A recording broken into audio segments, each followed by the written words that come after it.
if you're looking for a new home, drive in the subdivisions and look where they've got ground opened up.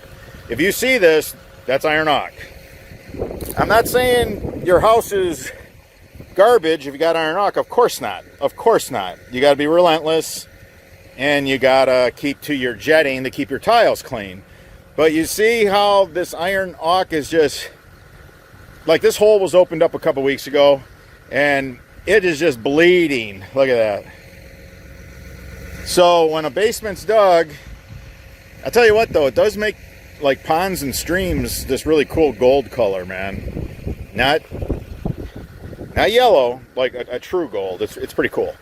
All right, just helping you guys out, because if you can duck and avoid iron ock, you really do want to. All right, guys, until the next video.